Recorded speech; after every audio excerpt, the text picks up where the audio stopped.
This is Indiana Jonathan Lane from Fan Film Factor, and today I'm here with musical composer Kevin Croxton.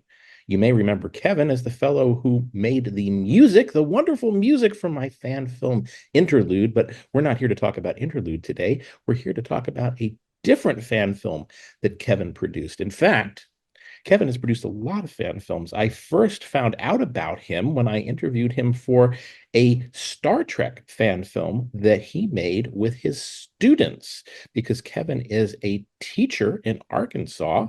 How long have you been a teacher, Kevin? 28 years. 28 years.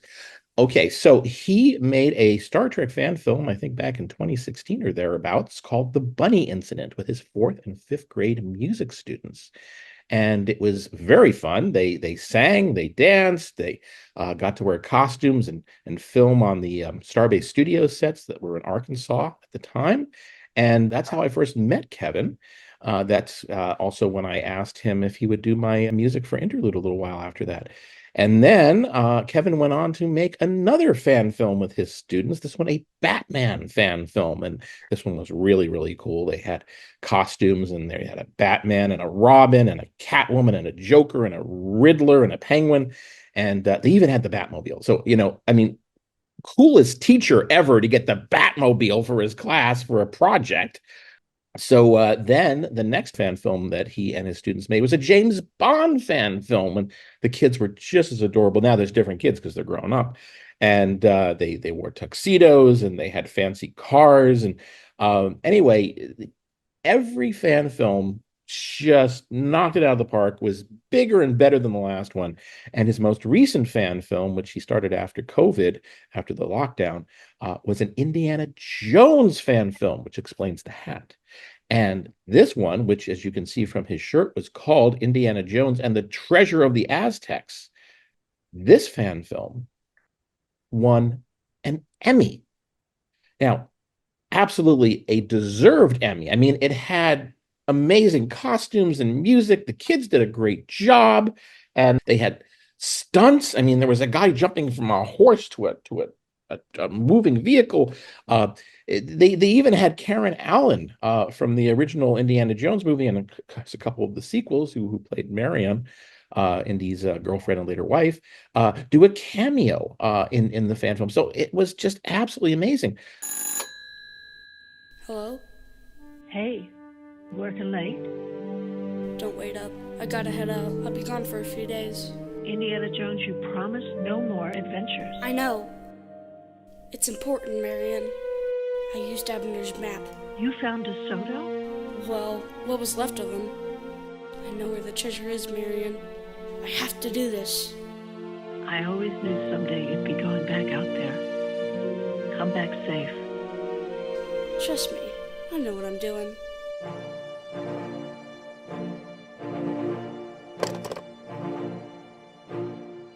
But an Emmy award. Kevin, I've watched the Emmys. I watch them on TV every year. I have never ever seen an Emmy given out to a fan film. So, could you explain to us how the heck did you win an Emmy for a fan film? Well, first, the Emmys, what you see on television, are the primetime Emmys. And then there's daytime Emmys, and those are, they run across the country, nationwide. And those are the ones that get the most attention. But most people don't realize that the National Academy of the Television Arts and Sciences holds Emmys for their regional chapters across the nation. The same Emmy, it's just, there's like for this part of the country, around Arkansas, Missouri, part of Illinois, Louisiana. There's the chapter headquarters is in St. Louis, and over the years I've become familiar with the Emmys on this regional level, because as a composer I've entered music scores in the Emmys, and won one for music in Seattle, in that region, the Northwest region. But in this particular region, I've entered many pieces and been nominated. But last Christmas, after we made this Indiana Jones film, Uh, I had the blessing of it running on Fayetteville Public Television. I ran it when we first released the film. We played it at a film festival, a local film festival, and I ran into this gentleman that I had known from the past. And he watched it and he says, "Listen, if you want it to run on our television station, we'll play it." So I took him up on it. We played it at Christmas time. And in the spring, I started thinking about it. I'm like, to qualify for the Emmys, it has to run on television. Well, our Indiana Jones film, it ran on television. You qualified.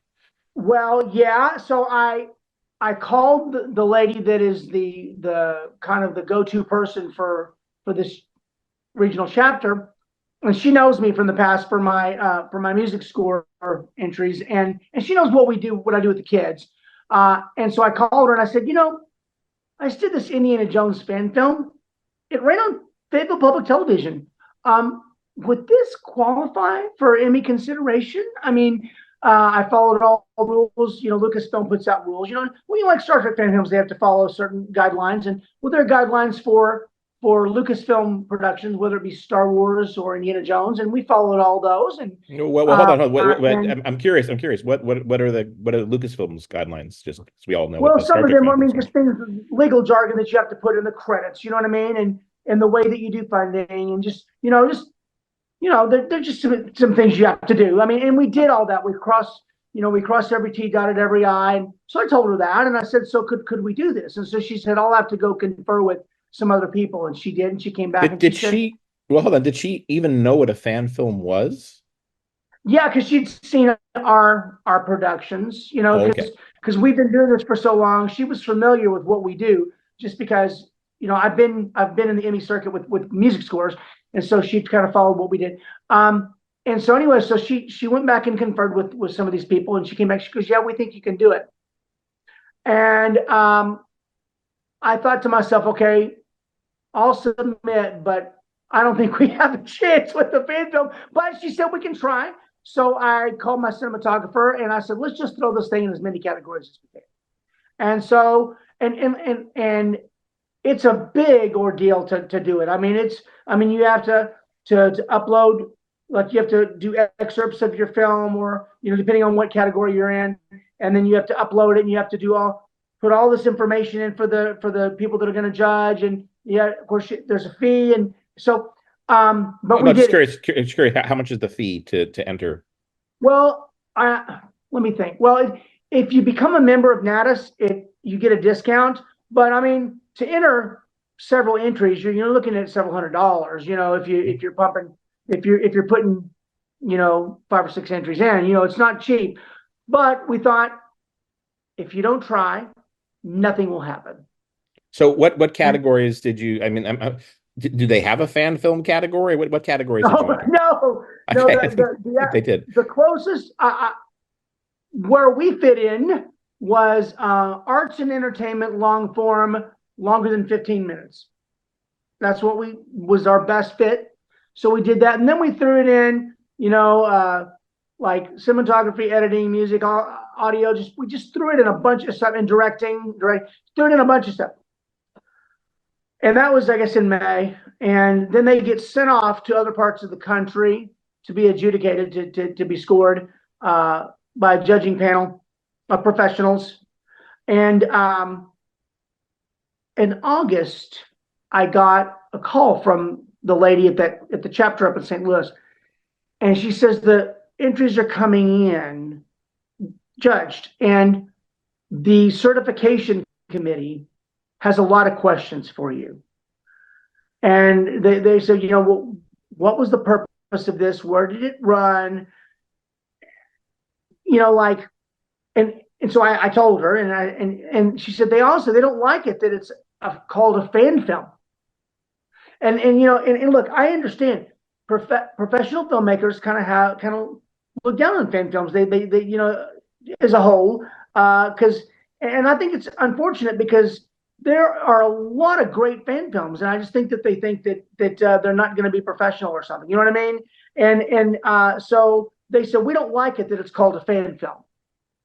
And I said, well, then don't call it a fan film then. Call it a parody. Call That it solves it. tribute film. A Tribute tribute film. I love it. A tribute film. Yes. Perfect. So, in fact, I may start calling my fan films tribute films, because that's what they are. They're a tribute to whatever series or movie we're doing. So anyway, I now have to so change the name of my my website to Tribute Film Factor. Tribute Film Factor. So what I did was she said, I want you to write me a paragraph that I can turn into the committee, and I want you to just say what station it ran in, the target audience, which was Arkansas audiences on that television station, and call it a tribute film in the thing, you know. So I wrote this paragraph and sent it off. Well, that was August. About 6 weeks later, middle of September, something like that, the Emmy nominations come out. And lo and behold, we have 2 Emmy nominations.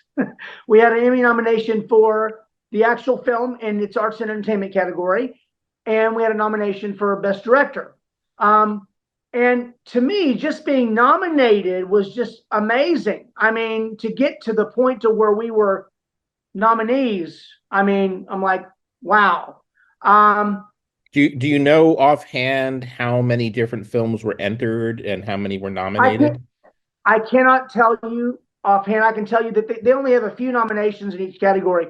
But like I was able to look early in the summer at all of the entries, you know, how many entries, and there were a ton of entries in all the different categories. You know what I mean? So just to get to the nominees status was pretty amazing in both categories. And I'll tell you, I've been to every Emmys gala that I've been nominated for in the past, but my mother, you know, he just passed away in early October of late stage pancreatic cancer, and sorry. I know it's been a rough time. My mom knew that we got nominated, so I thought that was nice. But yeah, we were just still going through lots of stuff and a lot to do. But so I called the lady up in St. Louis, and at the Natus chapter, and I said, you know, my mom just passed, and she knew my mom had just passed. She had seen it on Facebook, but I said, my mom just passed. I missed the deadline to purchase the Emmy Gala tickets because we had the funeral and all that stuff, and I don't think we're going to be able to go. And she says, Kevin, I know that your mom passed, and if you want to get tickets, I can still arrange for you to get tickets, even though the deadline cut off, because I understand that you're going through this. And so I talked to my wife, and my daughter had something going on that weekend and my mom had to stay, but my son was nice enough to rearrange his schedule. My son, who played the bunny in the bunny incident, by the way. Now he's all grown. He's 20. So he was pretty tall in the bunny incident too, actually, as I remember. He was a very tall bunny. He was a tall bunny, and he's even taller now. So my son rearranged his work schedule to go with me, and we went to the Emmys on the 26th of October, and we won. We won in one category, and it was for the actual film in the arts and entertainment long form category. Blown away. And I'll be honest, I was like, man, a fan film is not going to win this thing. I mean, as much as I knew it was great, but I just, again, because of I don't know, I just was thinking, there's no way we're going to win this. And then we did. I was like, oh my gosh. And the response from our community has been tremendous. And when I posted online, I've noticed that a lot of fan filmmakers are really excited about this as well. So it's been a great experience. And that is a real Emmy award. I mean, I'm looking at it next to you. I mean, that's the exact same thing they give out in Hollywood. It's the real thing. Here, can you hold it a little closer to the camera so we can read what it says? Let's see. Can you get a little closer? I can almost read it. And center it and hold it steady so it can focus. There we go. I love it. Kevin Croxton, your name is even on it. That is awesome. Yeah. What is Um, the other award that you have next to it, by the way? Just okay, curious. so let me back up. So when Okay. we did this film, and I'll go into, if you want to, we can go into detail about the production aspects of this film Oh, and what we did. absolutely. But Well, we will definitely get to the behind the scenes. I want to hear about yeah, that too. because this is by far the most involved, most expensive project we've done. And in the last year since we released it, it is played literally all over the world and Wow. won 66 awards worldwide, 66 awards worldwide. including the Emmy. Yes, including the Emmy, 66 awards. It's played in places all over the United States. It's played in France, England, Malaysia, um, lots of, just all over. And what's cool is it's beat out. You know, in the past we would submit in fan film category or children's film category. I can get away with parody category sometimes too. But the cool thing is this is the first fan film that's beat out adult films. And we've been in festivals and competitions that it's beat out adult films. We did it. We did a film festival in Rome. Yeah, we did one in Rome, and our cinematography beat out a film with Eric Roberts, you know, Julie Roberts' brother. And in France, we were in a film competition, and our costumes won best costumes for the year and beat out a film with Tom Holland, who plays Spider-Man. So I mean, how crazy is Wow. that? But to answer your question, so I did something before I got into this Emmy deal. Last December, I noticed, if you're familiar with the Telly Awards, the Tellys are about as high as you can get in film and television, other than the Emmys or the Oscars. They're really hard to come by. It's a competition out of New York. It's been around for decades.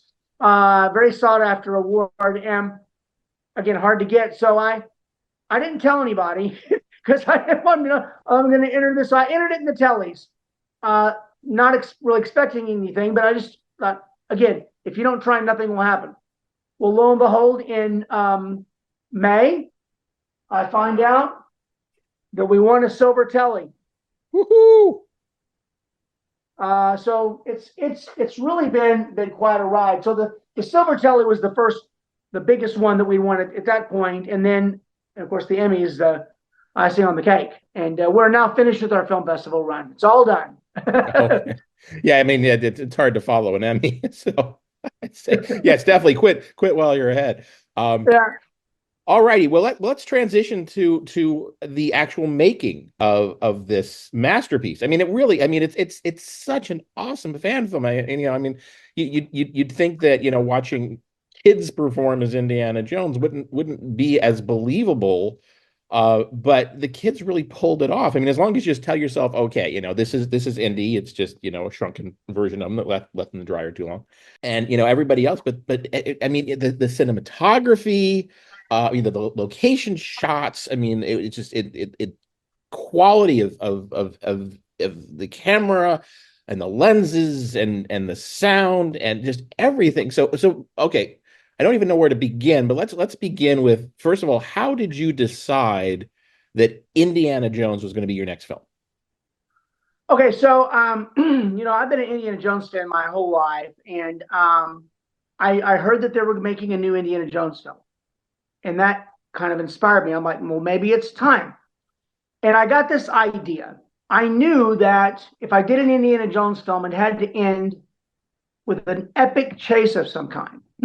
So over the years, I've gotten to know several people, and there's this guy I know named Cody Faber that works at the National Historic Site in Fort Smith, across the river from Van Buren, where I teach. And so I reached out to him with this idea. I said, hey, if I did an Indiana Jones film, would you be a stunt double for Indiana Jones and jump into a moving vehicle? And he says, yes. So then I reached out. My son was in Boy Scouts growing up, and one of his friends in Boy Scouts, his father, owns an old 1940s era Army Jeep. And I called him and I said, hey, I'm thinking about doing an Indiana Jones film. Would you consider uh, being a stunt double for a kid and dressing up and driving in this Jeep and having a someone jump off of a horse onto your Jeep. And he says, I'll do it. So then I knew it had to be somewhere epic. And let's go back to the bunny incident for a minute. In one part of the bunny incident, you saw the kids beam down to that arid planet. If you remember at the very end, that was actually a big rock quarry. And I thought, that rock quarry would be perfect for like an arid canyon somewhere, like in Mexico or something. So I went down to the foreman and I said, several years ago we came in here and filmed. It was like a half a day shoot for that. And I said, but I want to do something really big with Indiana Jones. Could we get a few shooting days in here, like on the weekends or something? And he says, you can do it. So I had my pieces. Everybody's saying you can do it. Are you getting so yeses I'm like, from okay, everybody? I can do my chase in the canyon. I don't know what the story's going to be, but I've got the chase in the canyon. I'm doing it. And so I wrote the story. And I'll tell you, it just flowed. Because again, I loved all kinds of different series, but Indiana Jones, to me, it's like when I started writing it, it was an original story, but if you watch it and Indiana Jones, it just has that the feel, the beats in it. It's new characters with Indiana Jones, but it feels classic. My goal was to, the kids play adults in all my films, and I wanted, when you watch it, I want you to feel like you're actually watching an Indiana Jones film, only with children. And we went out and I wrote the story, and we went out and did fundraising, community fundraising, and the kids raised money. We had businesses donate money, banks, and I used part of that money to purchase new 4K cameras with widescreen anamorphic, cinema lenses. I brought on this guy named Clay Pruitt, who I've become very good friends with, and he's just an amazing cinematographer. And so he shot for us. But the cool thing was, we had dolly track. We'd kind of been adding more equipment to our arsenal over the years. But one blessing was that he works for a company called 5 Star Productions, and we were blessed that they kind of became a producer in a sense in this film, and lent him a truck loaded with great like Dana dollies and lighting that was even better than ours. And so he brought all that down there, used our camera equipment with some of these of their stuff. And he by the way, folks, for those of you who don't know what a dolly is, I realize some people do, some people don't. I'm Those sorry. are the tracks, but yeah, those basically when you move a camera like this, it's got to be on tracks, or else the camera's going to go like this. You can hold it, on Steadicam, but if you want it to be nice and smooth, you put the dolly tracks down, and it literally is like driving a camera on a train track, and that's what the dolly is. It's not cheap, and the lighting obviously is not cheap. Can I ask you really quick, how much did you raise approximately in total for this film? Through the children's donation, or through the donations that the children went out and raised, and all of the community support, and we got a grant from, there's this place called Arts on Main. They do stuff through the Arts Council in our state. We got great money from that. And they were a producer. Total, we raised probably $20,000, about $20,000 roughly. Yeah. Oh wow! So the film cost about 20. This is an amazing film to be able to have it done for only 20. I realize $20,000 sounds like a lot for a fan film, but yeah, it's not. It's a drop in the bucket. If you look at budgets, if you take an Indiana Jones film that cost $200 million to make, for a half hour's worth, that's $50 million. And we did it for $20,000, maybe a little over, but roughly $20,000. And granted, you didn't have to pay Harrison Ford to appear in your film. Did not, but I had this idea when I was writing the story. What if I could get Karen Allen to cameo in our film? I had read an article where Karen Allen, who plays Marion in the Indiana Jones films, I read an article that she was talking about how fun it would be to look into her family history with her father, Abner Ravenwood, and kind of research that, do something about that. And I just got this idea: what if I made the focal point of the story a an unfinished quest from her father, Admiral Ravenwood, that that took on. Because this is set in 1958, a year after Kingdom of the Crystal Skull. So in my movie, they're married. Now, I know you're thinking, how could she be in the film if we have a kid playing an adult and she's an adult, clearly. So my idea was, I did some research and found her management company in New York, and I called them and talked to her manager's assistant and said, this is what we do. We did the Star Trek film, the Batman film, and we did the James Bond film, which had a cameo from former 007 actor George Lazenby. 007, before you head out, G wants a word. 007, Sir? I can't stress how critical this mission is. I understand. Be careful, 007. I'll be more careful than the other fella. I said, we would love to see if Karen Allen would consider doing an audio cameo, because what my idea was is to have her call Indiana Jones in his office before he goes off on this big adventure. So the guy said, okay, write this up in an email, send me the trailer to James Bond, and I'll talk to her manager. So I wrote it all up, sent it up. Within an hour, the assistant that I had just talked to, he emails me and says, your trailer for Bond is just amazing. I just sent this to Karen Allen's manager. So it wasn't more than a day or two, he emails me back and says, Karen Allen will do it.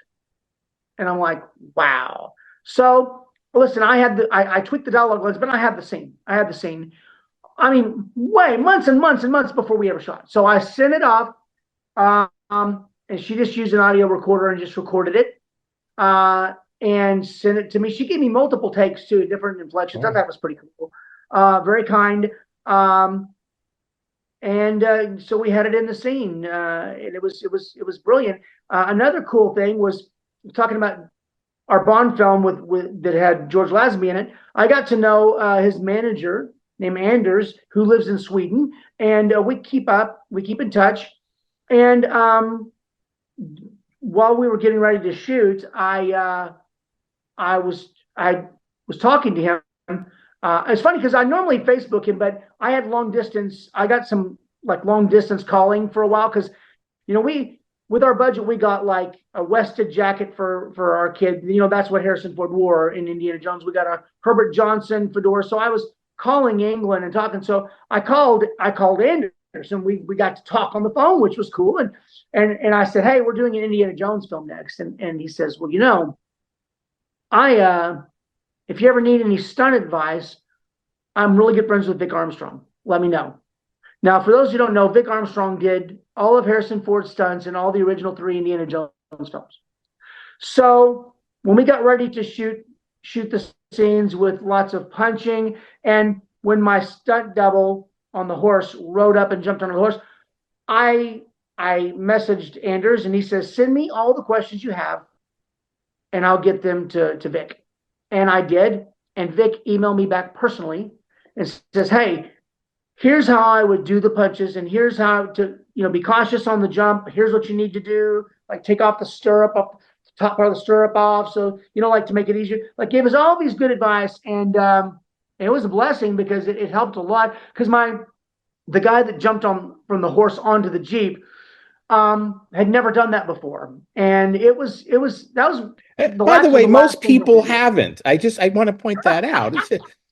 Yeah. I mean, there's a lot of people who ride horses, but very few of them say, okay, I'm going to jump from this horse to a moving Jeep. So, it's kind of understandable. He's never done it before.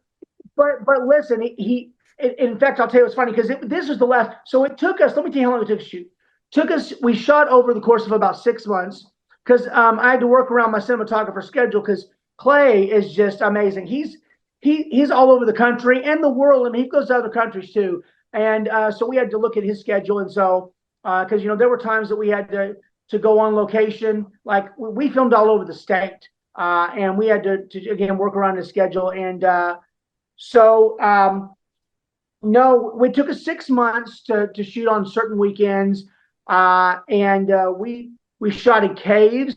We went to these really amazing caves. This place called Cosmic Cavern, and it was just this. Oh man, it was beautiful. And there was this other cave. It was called Old Spanish Treasure Cave, and that was actually our first shoot, and it was freezing cold. Now, it was cold outside, and it was damp and dank, and we were all sick when we did this. But the child that plays Indiana Jones, name is Levi. He was a trooper. He was getting over strep throat. Okay, he didn't tell me till later, but he was getting over strep throat. But man, this kid, and we were out late. We were out there till really late at night in the cold, and we came back. We were all sick.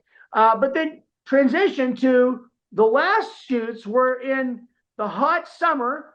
It's like almost 100 degrees outside. My main villain is a Russian, because the Soviets were the main villain in this film. And he had a big furry Russian hat, a turtleneck, a heavy trench coat, and it's 100 degrees. Oh, God. And I mean, we're all burning up. It was crazy.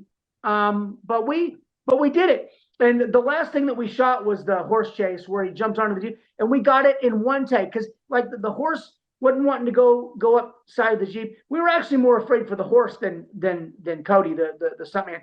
But we got it. He jumped. It was beautiful. And I said, okay, normally I like to do multiple takes on everything. I'm like, okay, we got it on one take. That's good. Let's let it go. So how many times did the horse refuse before it finally did it? a bunch. And not only that, but he would ride up and stop. And then we had trouble with the Jeep. The Jeep died, and we had to figure out what was going on and get it started again. So it was the last couple of shoots were really, really tough. But man, and I got to tell you, these kids were amazing. There were 60 kids involved. We had a Soviet army in our film, about 25 kids that dressed in Cold War Soviet era outfits, which I had a wonderful costumer named Abigail, and she works on feature films. And I'd actually, through doing films, I had worked with her before. So I called her and I said, hey, we're doing this Indiana Jones fan film. Can I get you to work on this for us? Because we need to put together these Soviet outfits. And she says, I'll do it. And I got all I ordered all the pieces, Soviet pins and from different places. One was Etsy in Texas. I got some Soviet buttons and got Soviet collar tabs from a surplus Army Navy surplus store on the East Coast. But she put it all together. And they looked amazing. I mean, she put the red fabric. Anyway, so we had 25 Soviet kids out of the Soviet Army, 25 people in the Soviet Army singing in Russian. Talking about we're a music club. They were singing the Russian theme in Russian. It was just amazing.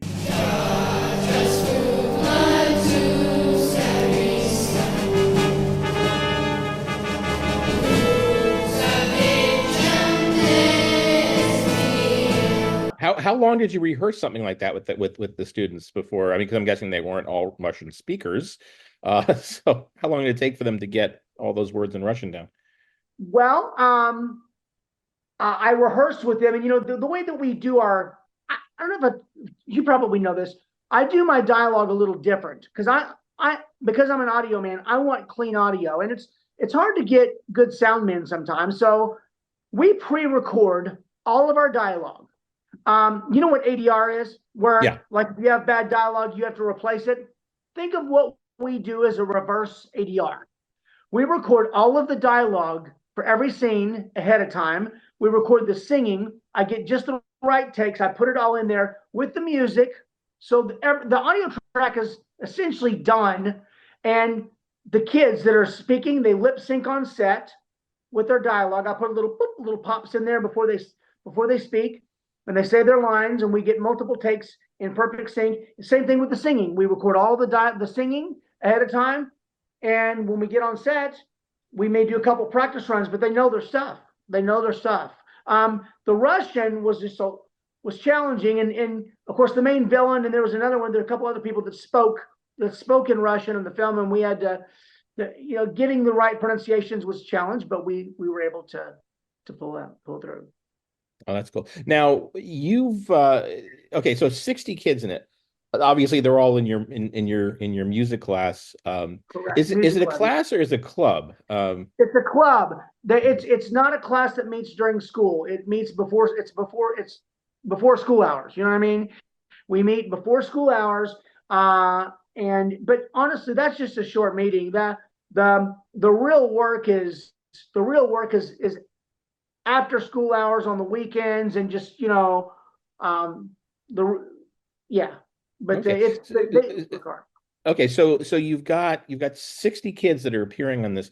How do you decide which kids get the really, I mean, obviously you audition, you want the best actors or whatever, but like how many kids auditioned to play Indy, and or the villainess and or the Russian villain, how did that go? Well, the what I do is I if the kids want to audition for a speaking part, some kids are a little shy and they just want to be in the film. They want to be seen, and but they don't want to have a real close part. But there's a lot of kids that obviously do, and they come in. They come in. I give audition days, and I usually do it by grade because there's 2 grades involved in music club. The 4th and 5th graders, and so like I'll have one grade come in and I'll say, because sometimes there's multiple classes, I'll say this particular if you're in this class, come in on this day so we don't get too crowded. And like it takes me several weeks to get the casting done, but I'll have the kids audition. They'll read for all the different parts. Sometimes they don't want to read for a certain part, but most of them will read for. And this is what I always tell them is, you may have your heart set on Indy, or you may have your heart set on this character, but you might be better for something else. You know what I mean? That you're not thinking about. So you might as well audition for it. Good example. So we went through all the audition process, and I kind of narrowed it down, like the contenders for Indy, the contenders for the villain, which was Raskin in this. His name was Anton Raskin. And the sidekicks. I had a sidekick, and I'll tell you a funny story on the sidekick. In my storyboards, because I after I wrote the story and did the audio, I did all the storyboards so my cinematographer could walk him through it. His sidekick was named Ollie, and Ollie was a boy in my storyboards. But I had some girls that wanted to audition, and it was an original character. I'm like, yeah, let them audition. We'll see what happens. Man, this girl comes in. Her name was Addie, and she absolutely knocked it out of the park. And I'm like, okay, Ollie's a girl now. Let's take a closer look. I knew he was going to say that. She was perfect. And so, but yeah, so I usually just narrow it down, and then I make my selection, and yeah. And then of course what I tell the kids is, there's only going to be one Indy, there's going to be one main villain, there's going to be one of each of these characters. But if you don't get it, actually a lot of these kids, that if they don't have tons and tons of screen time like Indiana Jones or the villain, I'll put them in 2 different scenes and you won't even realize it. I'll give them an up close scene and I'll give them a distant scene. Like at the beginning of the film, there's a classroom scene. And if you watch it, I found a classroom that looks, almost like the one from the college in Indiana Jones. It's amazing. And so I had these kids in there, and the kids that were on the front row that got lots of screen time, at the end, they might play Soviets in the back. And you know what I'm saying? Or the kids in the back of the classroom might be U.S. Army soldiers at the end that come right up to the camera. You know what I mean? They get lots of screen time. So gives the kids more of a chance. And I always tell the kids, every part is important. I don't care whether it's got a lot of dialogue or just, every part. You got to have the kids in the classroom to make it work. You got to have all the Soviet army to be menacing. So every part's important. And the kids took it to heart, and everybody did an amazing job. Amazing job. Well, that's really fantastic. I mean, you're teaching the kids so many different things on so many different levels with this. I mean, you're teaching them how to make a film, how to be in a film. Yes. You're managing their expectations. You're teaching them about fairness, and you yourself are doing a wonderful, job of modeling that, of saying, look, I don't want there to be any small parts. So everybody's so yeah, I mean, you're great. You're sort of, I guess you're sort of the Ted Lasso of tribute films. Uh Well, I'll tell you, it's been a blessing. Every film has just gotten and I'll tell you, the people that it's gotten to, where I have to have auditions for music club whenever we started. It used to be every year, but I've changed it. When COVID hit, I started doing it every 2 years, so that we had a planning year and a production year, and I think it helps the productions to step up in quality, and obviously the funding has stepped up, but no, the number of kids that audition for music club just keeps growing and growing. Like for this current music club that I've got right now, we're working on the new film, which will come out next fall. I had 120 kids audition. wow. Yeah, that's a lot in our little elementary school, and that just shows that how much the kids are excited about it and want to be a part of it. Well, I mean, you just won a you know, freaking Emmy. I mean, who wouldn't want to be a part of that? and I will tell you, I think that our music club, being an Emmy award-winning group, is especially in the future. I think in terms of like fundraising and participation, it's only going to help it, for oh sure. yeah. But no, So it's been a lot of fun, and just putting it all together. And of course, like I said, I compose all the music to sound like the original films, and then the kids give it their all with their acting, and try to bring out maybe a little Harrison, or again, like the main villain. If you watch it, it kind of has that classic Indiana Jones villain feel from the original movies, and yeah, it's just a blessing to work on. So now, if I remember correctly, there was something with the music. You told me with the awards that they thought you would actually just use John Williams music. they were Uh, that was my impression is that they were that there was a concern with one of the awards that I had inserted John Williams music, which I would never do that. That's actually against Lucasfilm's guideline. When you're working on, if you ever work on Lucasfilm, you cannot use pre-recorded stuff. It has to be all. I mean, you can use the Indiana Jones theme or the Star Wars theme, but you've got to redo it. You know what I mean? It's like I completely redid everything. It's like it'd be like if you watched a Harry Potter movie that someone else scored but used John Williams themes within. You know what I mean? That's what I do. I make my own scores for every piece in the style of, in this case, was in the style of John Williams, with John Williams themes sporadically, out there. But I mean, that score on this particular film was 85% original, with just John Williams splashed in there when and needed. yeah, and it sounded like John Williams, but if you listen closely enough, you can tell it's definitely original. Oh yeah, absolutely. I mean, and then we had original new themes in there, like the Soviets. The menacing theme it sounded like Indiana Jones, but it was an original theme. The MacGuffin in the film has its own little tune, and it kind of almost has almost a Last Crusade feel in places. You know what I mean? But yet it's original, and it goes a kind of, it's got a Spanish flair to it, because it's again, well, it's the treasure of the Aztecs. You know what I mean? So it's set in part of it's set in Mexico, and it's no, it was just, again, it was just a joy to make, and it's been such a blessing to see the response all over with all the stuff that we've won at film festivals, to the telly and the Emmy. So No, I'm sure the kids are really excited. What about their parents? We haven't talked about the parents yet. Are the parents easy to deal with, or are they just like, oh God, I have to deal with the parents? Because I'm guessing the parents are there for every shoot when things are like freezing cold or really, really hot or whatever. They're concerned for their kids. What's it like working right. with the parents? So what typically happens is parents are really, first of all, I've got very supportive parents. I mean, they go out, like right now, we're doing another fundraiser for the next film, and the parents are helping the children. They're going out and they're working hard, and they're really supportive, and they're like, if you need help doing this or that, we'll be there for you. I've got parents that can build things, and I even have former music club parents that will have said, if you ever need help with this, come back and see me.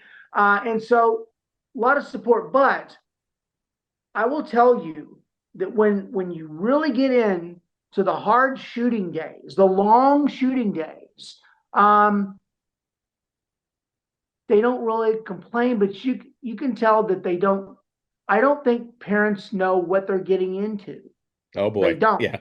No, they don't get. It's not that they're upset. They get fussy, but I've just noticed over the years for different films.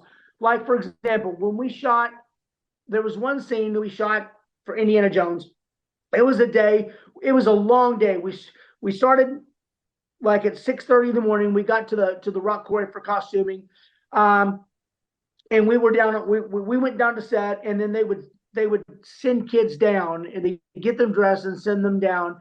So we had like probably that day, probably 35 kids or more, 40 kids during that day, that particular shoot.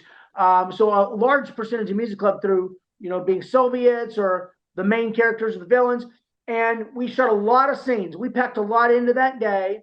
We had horses, pack llamas on that day showing up at different times. And it was hot. It was in May, but it was like the first day it just hit us. And we had to someone brought like an awning over, and the kids were underneath it with these little fans drinking water. And it was really, in fact, I'll tell you this, the girl that played Ollie, the sidekick, Indiana Jones sidekick, bless her heart, got overheated and got sick and had to sit down. So we were shooting this scene where they were standing up in front of this huge, by the way, we had this huge army tent that looks like a 1950s era tent. And my son's former scoutmaster and some of the Boy Scouts came out and set all this stuff up. I mean, like I said, community support's been amazing. And he put like a flap. And he put like a flap in front of the tent to make it look authentic from the 50s, because they had these flaps. Anyway, so we were shooting this scene where the main villain comes out of the tent. It's, like about 2/3 of the way through the movie, and they're caught. The Indiana Jones are tied up, Indy and his sidekicks. And the main villain comes out and he confronts them. So it was during that time that this girl got sick and we had to pause, so she had to go sit down. So, man, you have to start wrangling things around. And so what we did is we had to shoot.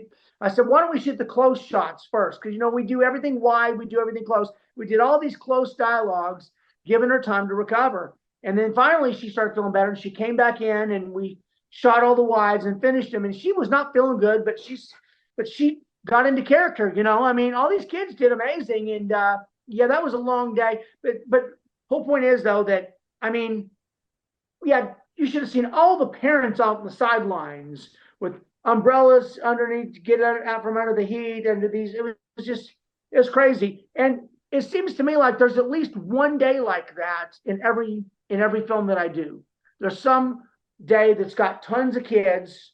Other days it's like, like if we go to the cave, you might have 3 or 4 kids in this scene. And we went down to Little Rock, which is in the center of Arkansas. There's an urban wetlands called Fush Creek. And I'd gone down there a couple of times to location scout, just a beautiful, hauntingly beautiful. It's the beginning of the film. And, there was only, like just a small handful of kids that went down there. We spent the night and we got up and we shot all day. But man, there's usually one shoot that's just like hard. And again, it's those shoots that the parents, again, very supportive. It's just kind of, they don't know how hard it's going to be. And I tell them when we go to parent night, I say, it's going to be hard. And they're like, okay, we got it. And then they're like, oh, it is hard. But again, they're blessed to be there. They do whatever if I need help on anything, they're there. And so I'm very blessed to have supportive parents. a supportive community, and just again, the outreach and the say we community involvement has been tremendous. Parental involvement's been tremendous, and yeah, I have nothing but positive things to say about everything associated with this. So. And I mean, let's hear it for the parents, but they get to brag that their kid was in an Emmy-winning film. That must be pretty cool for them. I had someone call me tonight. It was a parent reached out to me because again we're doing this fundraiser and was talking to me about some funds, and he says congratulations on the Emmy for the group. I mean, everybody is just excited. And again, I think looking down the line, at fundraising for this and future projects and just involvement, I think people take notice when you win an Emmy. So no, I mean it's totally awesome. All right, so to wrap up, I think everybody is dying to know one more thing, Kevin, and this is probably the most important question of all. Okay. What's your next fan film going to be? What is it going to be a tribute to? Okay, my next tribute film. First of all, I have a tradition not to actually tell what we're doing publicly. But now here's the deal. I don't post it on social media, but I will give hints. Okay? And my hints will let you know. I have a wonderful car. It's based on a film series. We've got a super cool car. It's going to be spooky. It's going to be funny. And it's set in 1994. And it's going to feel like this particular classic series. It's going to be amazing. And oh yeah. Sometimes you have to just pick up the phone and call. Who are you going to call? You can't tell me. You can't tell me I can't tell who you're going to call. I cannot tell. But it has a spooky feel. It's humorous and a really cool car. Taking a film really series. Cool, authentic car. Yes. Okay. All righty. This particular film, our goal, kids playing adults, playing the classic characters from this show. And again, set in 94. 5 years after the previous one. How's that? It's going to tie together an older film with a newer film, and people are going to love it. It's going to feel classic, and I cannot wait. It should be out. Goal is to have it out next fall sometime. So we're going to start shooting in the spring. So no job is too big. No fee is too big. All righty. Well, Kevin, I'll tell you another thing. I'll say a couple of things I want to say. As in the last film that we did, we always have, in coming up with this new one, I've got former music club members that are in high school. They come back to work behind the scenes with our professional cameraman. Like my cinematographer Clay Pruitt's coming back for this next one, and he's really excited about it. I've got another guy that is really good with some visual effects, which we're going to use, and again, people are just going to love it, and I can't wait. Well, we can't wait either, but obviously we have to, because you can't rush these things. No. But I can't tell you how excited we all are. First of all, for you to give some well-earned respect to our fan film / tribute film community to take home this Emmy award, and once again very well earned by you and your production team, and of course the kids. For goodness sake, those without the kids, and it's all for the kids. That's the thing, is they're learning. You're teaching them something incredibly valuable here. Hard work pays off. It does. Give it your all, and it'll pay off. And that's what these kids do. And the parents too. And one more thing I'll say, not only have the kids been recognized for like some of the awards that we won for this Indiana Jones film, for example, were like acting ensemble, which I thought was really cool. It honored the kids. But some of the awards the parents were involved with. Like, for example, we won one for makeup and hairstyling. And I had a amazing parent that came and worked on that, and she took home an award for that. How cool is that? That's awesome. It is amazing, and it's just so it's been a blessing. Parents have a great time, kids have a great time, and everybody involved. And again, my team from the last one just wants to come back and keep making these films with these kids. And again, I'm excited for the next one, and we'll see what happens. All righty. Well, once it's out, we're going to absolutely have to see it and talk about it, and with luck, talk about your second Emmy. 'Cause We'll see. you got to top the previous ones, right? So yeah. Yeah, you got to keep on growing. That's that's the way I listen.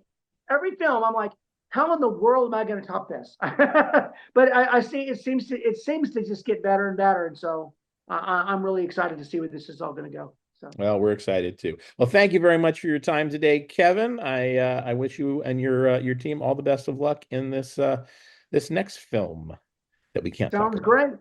Awesome. Thank you. Take care, my friend.